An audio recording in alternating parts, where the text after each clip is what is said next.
Good morning, everyone here at the Namaste Center, and good morning, everyone beyond the Namaste Center who may be watching this.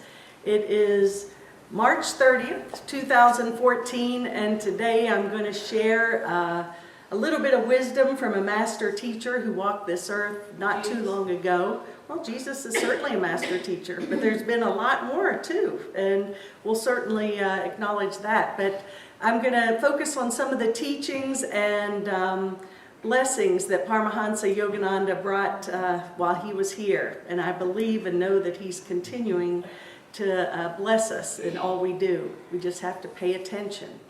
And it's, where I got introduced to Parmahansa Yogananda was back in 2000. Ellen had just gotten a brand new Chevy Tahoe, a white one, and we decided to take a road trip. And it was a 15,000-mile, 3-month road trip, which was one of the greatest experiences of, I think, of my life, and hopefully hers too. We didn't have any plans. We had 2 places in that 3 months we had to be. We had a group from the Palm Beach Center for Living that met in Sedona, and we spent a week there touring, the sacred sites there, and we went to the Grand Canyon. And then we proceeded to head west, and in the midst of all that, we received a phone call from a friend of ours whose husband was receiving treatment for his cancer in Reno, Nevada. So we stopped in Reno and spent the last days of his life with him and her in Reno. And that was a bittersweet experience, obviously, but a beautiful one all at the same time. And I was thinking about her the other day, and Michael, who's our angel in heaven now, and Nan had given me this book. And it's Parmahansa Yogananda's Whispers of Eternity.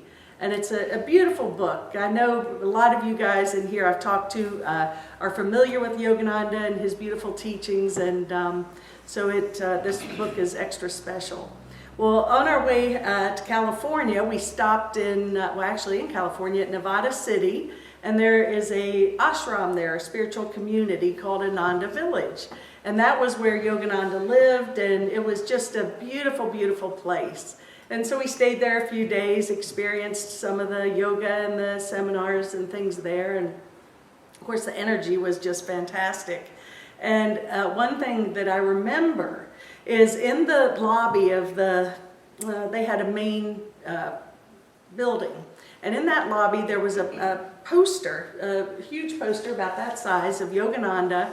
And he had, the background was turquoise, and he had on an orange robe, and his eyes were just so healing. And I was like, oh my gosh, that's so beautiful. And it was a vintage from the 20s, and it says free lectures, Swami Yogananda. And I'm like, oh, I've got to have one of these. So I go into the gift store or bookstore and asked them if they had it. And they said, no, that's actually a poster from the 1920s, and there's no more. I was like, oh, shucks. Well, it couldn't have been 3 months after we got back. I had played golf with a friend of mine, and she was expressing to me that she was involved with putting on a golf tournament to raise money for the Red Cross in South Florida. And she said, we're doing something really cool this year. What we're doing is, the luncheon, we're going to have all these vintage posters displayed, and they're going to be, available. So I was like, oh, so of course I have to tell her the story, and I tell her in detail about this poster, and I thought she was half listening to me. I didn't know she was, really taking it all in. And 6 months later, she calls me up and she says, I've got something for you. And I said, really? She said, yeah. And so I go to meet her, and she says, PB, that was her husband, and I were at the Rose Bowl, and they stopped at the Ananda Church out there, the Self-Realization Church, and she saw the poster. And she went into the thing and said, my friend wants that poster, do you have any? And they said, you won't believe this, we were cleaning out the basement, there was a box of them, and they were pristine. And so I have it framed in our house, and it's gorgeous, and it's preserved, so with the framing I got, it's never going to be damaged, God forbid. And it was just so meaningful, and it's amazing. So all these cool things that led me to Yogananda, and of course I can just look at that, and some people will look at the poster when they come to the house and say it's almost like his eyes are following you. It's just such a beautiful piece. And so, and Yogananda basically came here to the United States from India, to teach. He wanted to teach the yoga principles and Indian, Hindu teachings. And he became quite, probably he was a pioneer. And he, went all over and did these lectures and wrote books and articles. And they have churches. He created the self-realization movement. And the teachings are still very active and wonderful. And I have spoken, as I said, to people here in the Namaste Center that are students of his teachings. And it's really great stuff. And he did, as I mentioned, created the self-realization movement, which is really, to be self-realized is to connect with the nature of who we are, which is only love, everything we talk about, just in different contexts. And that we all have that potential within us. We just, many of us just don't take the time or the interest to connect with it. And his definition of self-realization is the knowing in all parts of your body, mind, and soul that you are now in possession of the kingdom of God, that you don't have to pray, that it comes to you, that God's omnipresence is your omnipresence, and that all you need to do is improve your knowing. So it's there. We just have to improve our knowing and take the steps to get there. Well, I remember when we were out there, they told a story in one of the lectures about when he was dying. And he was a healthy man. He didn't suffer. And they said that he had given hints the week before, saying, "Oh, it's going to be a big week for me this week." And they had no idea. And he'd sort of chuckle, and and so they're like, "Oh, great, whatever." And so they had no idea. And so, but he was building up to this, dropping hints to people around there, and he was speaking at the Biltmore Hotel in Los Angeles. And after his lecture, he just gently went to sleep for eternity. And this book, Whispers of Eternity, I was thinking, well, what is eternity? And I know some of us would say this winter here at Edison, and it feels like it. But, eternity is really all there is. And it's really just, and I know it seems like the winter is eternal, as I said, but our eternal nature is the truth of who we are. And as A Course in Miracles says, the truth of who we are is changeless, formless, and eternal, and totally unaffected by anything that seems to be real in this illusion, anything that happens in our day-to-day life that we jump into and get all bent out of shape over. So if we can develop a practice that brings us back to that, we can be in the midst of it, but we don't have to be engaged and emotionally invested in whatever is happening. Because whatever, one of Ellen's favorite quotes is when she gets upset is, "In the realm of eternity, how important is this really?" It seems a bit like such a big deal at the time, but in truth, it's not really that big of a deal. So it's always a reminder not to take it so seriously and to enjoy the ride. Well, we hear that, but to get to the awareness of this, we all have it, but we have to, take measures to get there. And it doesn't mean that it's anything really that challenging. It's just whatever we have to do to be still and quiet our mind. And he was big in that respect, that we have to really develop a practice to calm the mind, to be still, to meditate, to pray. And, we often hear, pray ceaselessly. And I believe that when we're in that state of mind, our life becomes a prayer. Our thoughts are always prayers, and in other words, the thoughts we think are really putting a vibe out in the universe that are coming back to us. So it's up to us to calm the mind, get in that God mind, and then our experience will reflect it. So I love this prayer that he says, or this practice. He says, every morning I offer my body, my mind, and my abilities that I possess to be used by thee, O infinite Creator, in whatever way thou dost choose to express thyself through me.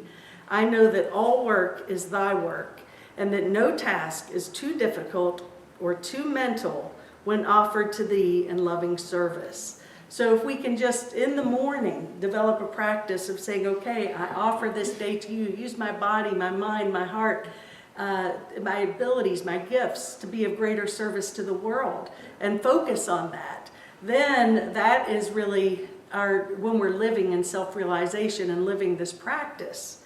And, a few things he talks about, he says, read a little and meditate more and think of God all the time. And there again, I believe that masters, as you brought up about Jesus, well, I think Jesus and Buddha and Yogananda and Gandhi and other masters who have walked the planet don't have anything different or special than we have. It's just that they've made this commitment to be still and pay attention instead of getting sucked into the day-to-day dramas. So I love this.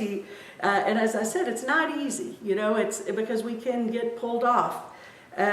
You may control a mad elephant. You may shut the mouth of a bear and the tiger, ride a lion and play with a cobra. By alchemy, you may learn your livelihood. You may wander through the universe incognito, make vessels of the gods, and be ever youthful. You may walk on fire and live in fire, but control of the mind is better and more difficult. So to me, it's like, we work so hard, we spend so much energy, but the control of the mind is better, but more difficult even than the greatest tasks that we have. And I think that that's why we sort of run away from it. And it's up to us now to just make a decision that we choose to live in this light and love. Here's a few statements about his society and his teachings and what his self-realization movement is all about. And it's to disseminate among the nations a knowledge of definite scientific techniques for direct personal experience of God. And isn't that interesting? Science now is validating spirituality. I believe that science and spirituality have come to a meeting point. So Greg Braden, as an example, is a great bridge of supporting our spiritual beliefs with that, with science and spirituality, and showing that they do meet, they do merge. Of course, Mary Roble, who's speaking next week, is a former nun, and her resume is a mile long of gifts she's brought to the world. Again, another person who has been able to support spirituality with science and vice versa.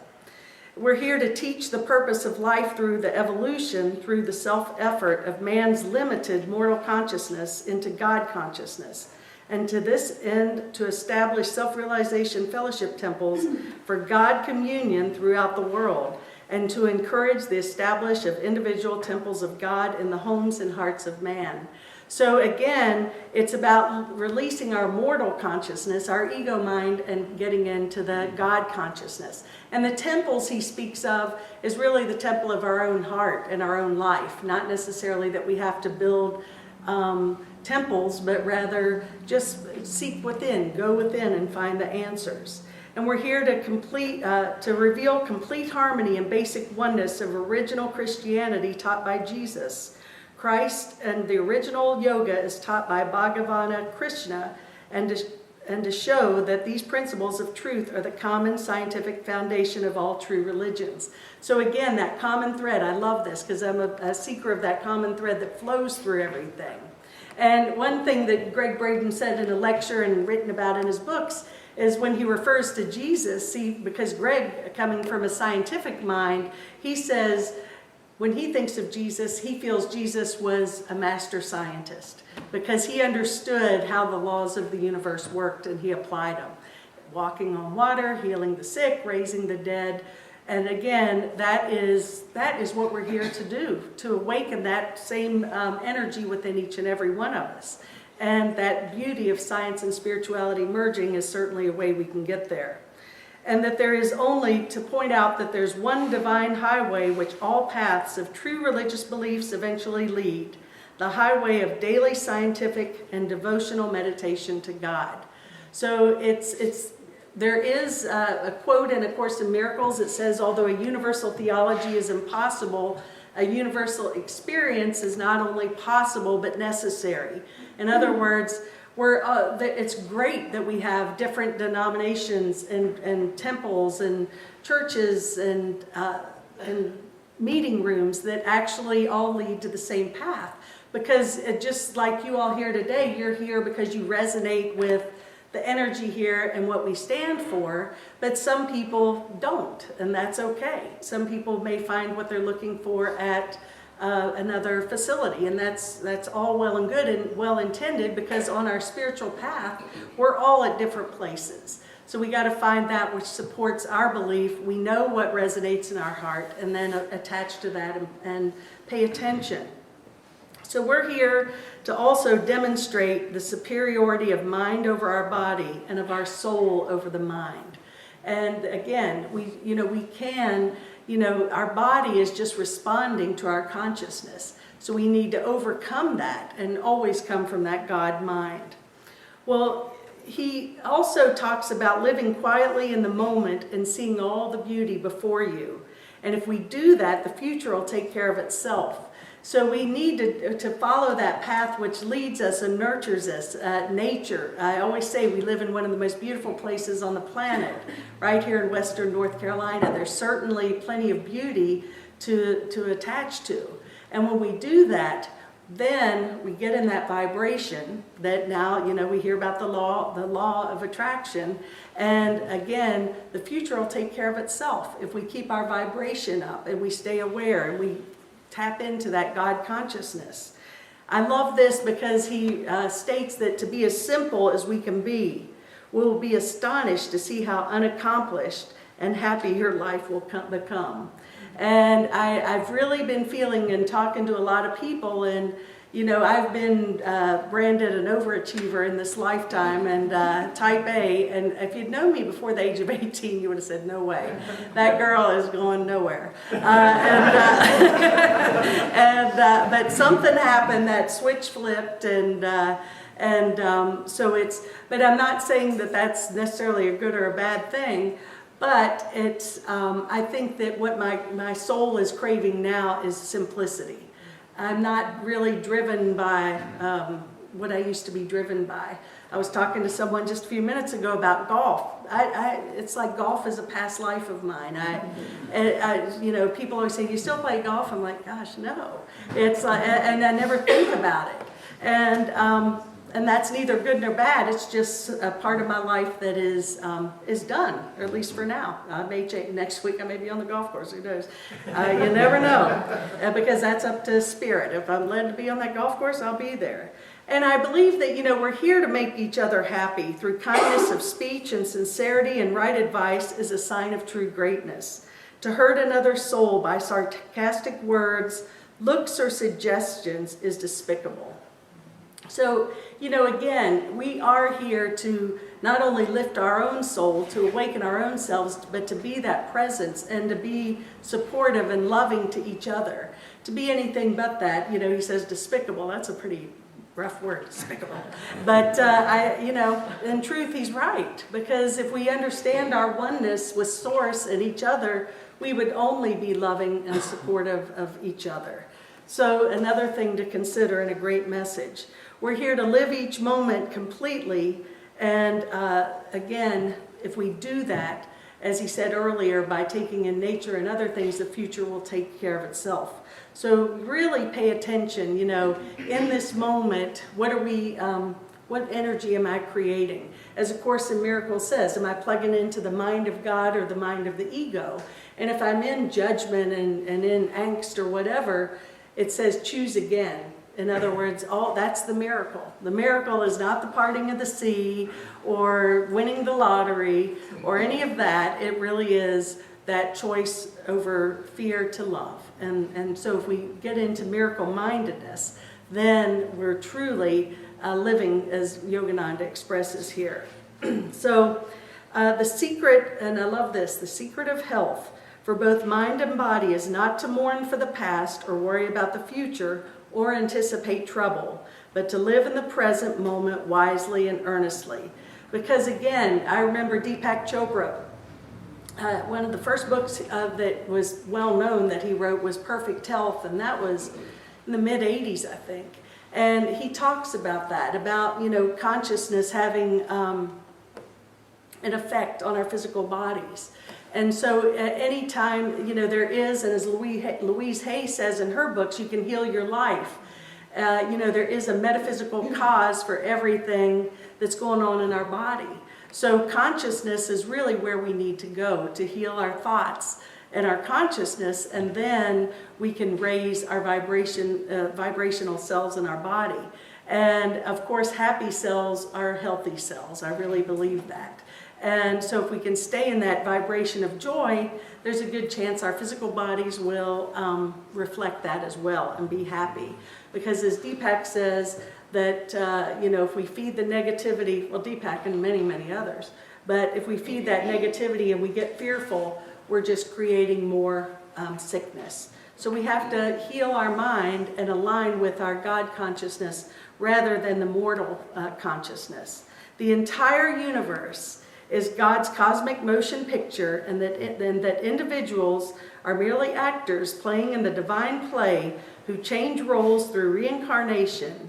Mankind's deep suffering is rooted in identifying too closely with your current role rather than with the movie director God, being God. And all of our suffering, we attach so much to our roles here. And it's time to transcend those. Our role is to step into our God mind, our loving mind, and be led from that place and let God direct the show. I think Marianne Williamson says, years ago, remember when the bumper sticker says, God is my co-pilot? Well, she says, that always bugged me. She says, God is my co-pilot. She says, yeah, I'm willing to let you be my co-pilot, but I'm not willing to let you drive. And, so I'm not ready to let go of all of it. And so, I think it really is that place of surrender. And I think that we've in this room particularly, we've all played around and we haven't, we've sought for, we thought that the external world could offer us something, but really we're beginning to all know that it's an inside job. I believe I know well enough that each and every one of us has been on that path, and we're here to just be and become more simple. I would like to close in this a couple of his prayers. And he talks about, first of all, these are his mantras for he has several of them. And these are two that I picked out. And one is demanding for the removing of the cork of ignorance. Isn't that funny, the cork of ignorance? And, ignorance always to me seemed like a demeaning word. But I think that ignorance is really unaware. When you say someone's ignorant, it doesn't, it may, the past context may have been that's, oh, you're ignorant. But ignorant just means I'm not aware. So he talks about this the prayer for demanding removing the cork of ignorance. And he goes on to say, no more shall my consciousness remain bottled in this phial of flesh, corked with ignorance. No more will I remain moving through the sea of cosmic consciousness night and day, years incarnations, so close without contacting the sea. Through the bursting vibration of cosmic sound and the surging of thy holy name, I have removed the cork of ignorance, which has so long separated me from thee, though living so near. Now my consciousness within the body will be all pervasive consciousness of God. No longer will I thoughtlessly walk in thee, knowing and feeding thee not. Thine image within shall meet thine image, which is everywhere. With the I-ness in me, I know that I am thou, and that thou is who art, little egos of all. Now what did that say? Well, basically just say I surrender my ignorance And at that, please unplug that quirk of ignorance, because the these and the thous, they're even hard to read. But but I do, I believe he's just asking if we sincerely ask in prayer for that to be removed, because that unawareness, and tap into that awareness of spirit. And also the prayer, I love this, the affirmative prayer for demand for self-realization.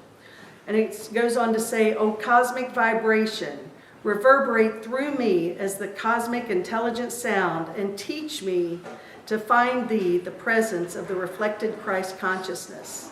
O holy vibration, lead me to the Christ consciousness in thee, omnipresent, cosmic sound of Amen, or the Om. Let this reverberate through me, expanding my consciousness from the body to the universe, and teach me to feel in thee the all-permeating perennial bliss." And I believe that if we can just allow ourselves, what I really resonated with this as I started getting into this. I picked up this book the other day in the office, and then began to read some of his wonderful prayers and thoughts, and I said, just another deep sigh of relief, and yes, this feels good. And if it feels good to you, take some time to really be still, build up on that energy of love and joy and peace and harmony. And I know that we can all make manifest the Spirit of God in all we do and become self-realized. That's my prayer for myself and for each and every one of you, and so it is. Namaste.